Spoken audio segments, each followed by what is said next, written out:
Hi all, it's Ali here. I've washed my hands and it's time to make a cake. I'm making a coffee and walnut cake for my son's 27th birthday tomorrow. And we plan to have Chinese takeaway, which would be really nice with my father around, and that's what we plan to do. Before I start, just want you to notice this. Sort of thing I created, a little sort of top thing, and it's got like a, I don't know if you can see that, but it's got a sort of crisscross back thing. Well, when I say crisscross, I mean it comes in at the back. And someone gave me this bit of material. I thought, oh, why not? So I edged it with this and made a little necklace to go with. Thought you might enjoy seeing that as well. So let's start on the cake, okay? Right, as usual, you know what I'm like. My amount, the amount that I put in sort of varies a bit cake to cake. So I'm just hoping this works. But I've got 8 ounces of butter here, which I'm going to soften just for 20 seconds in the microwave, as you do. The other thing I've got is 10 ounces of self-raising flour here. And I've got 8 ounces of caster sugar, 3 eggs. I need 1 level teaspoon of baking powder. And I've also got, I'll do that, I think, just check that's softened, yeah. I've also got some crushed walnuts somewhere, of which I can't find. Oh, they're here, right in front of me. Crushed walnuts and camp coffee, which is what I use for the ingredients. So, first thing we need to do is cream sugar and the butter together. So, get my trusty whisk. I'm going to do it by hand because I really can't be bothered, as usual, to get the mixer out. My electric whisk is okay, but God, it's so much washing up to do, for one cake. I know I should really, and I'm not doing this gluten-free, so I won't be able to taste this, but I know the ingredients are fine. So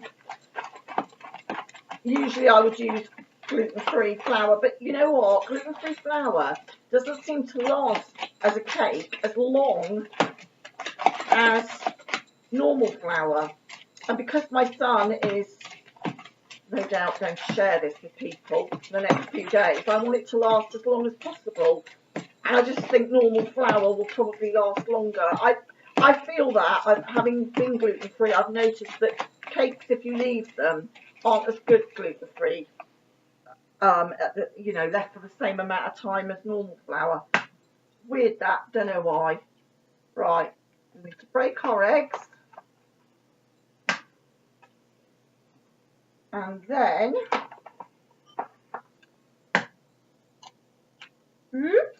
plop. So we break our eggs.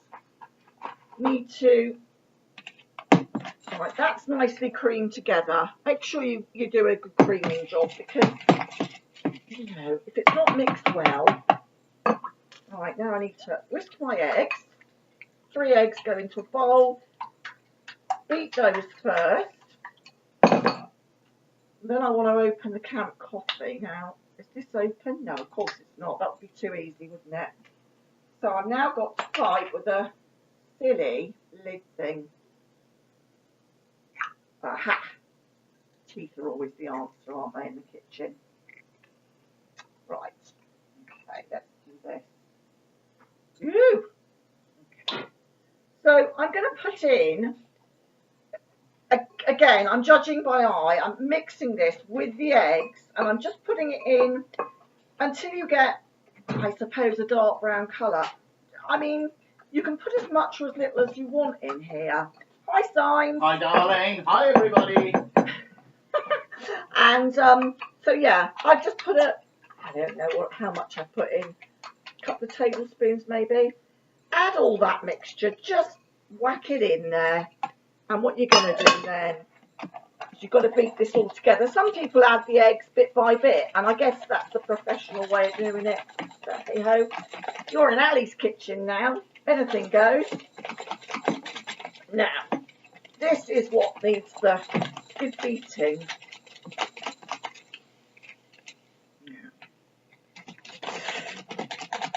Oh, sorry, my elbows and arms and back are all knackered.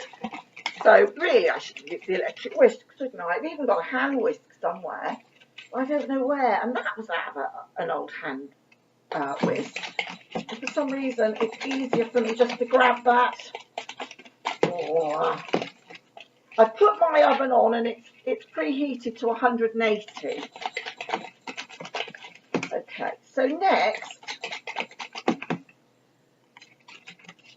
that's really big. You want to just make sure that you haven't got lumps of butter in there, because that always looks awful in cake, and you can see it when the cake comes out. That looks pretty darn good to me. What you're doing is you're beating in air, which is what you want to do. So there we go. Got a nice mixture there. I hope you can see that. And if you can't, well, it doesn't matter. It's cake mixture, isn't it, really?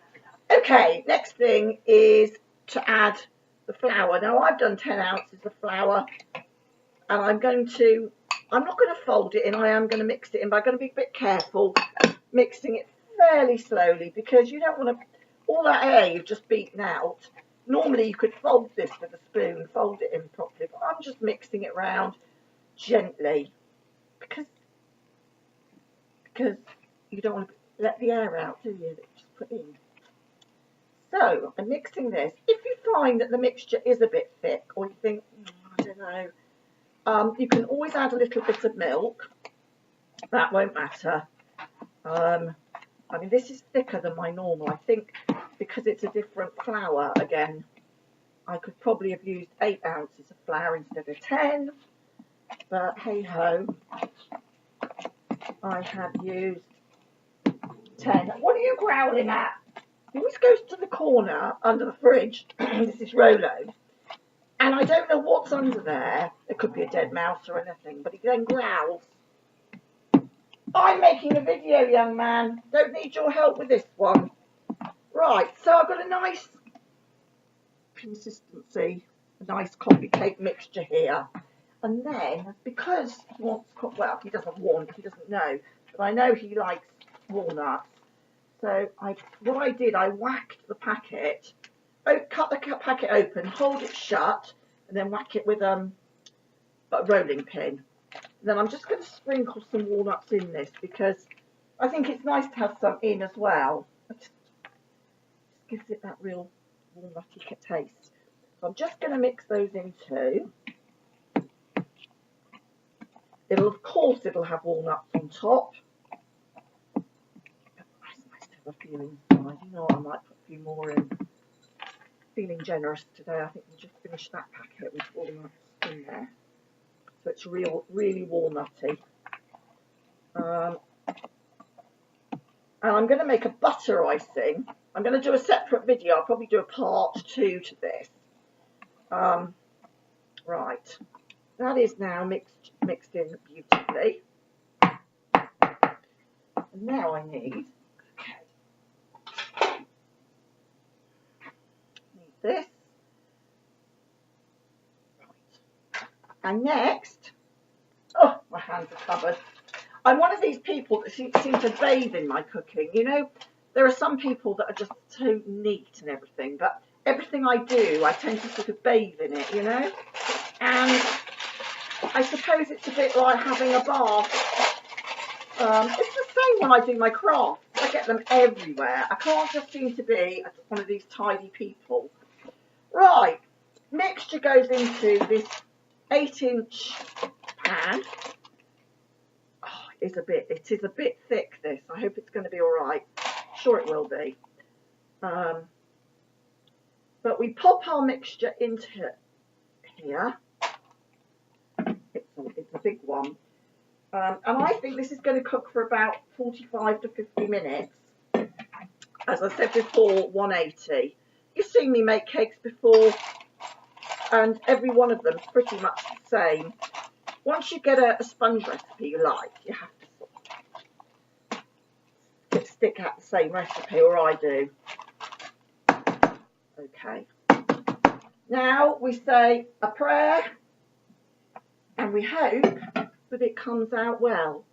And what I'll do is I'll come back for part 2 and I'll show you how I do butter icing and the rest of it. Now put this in the oven. Take care. Bye.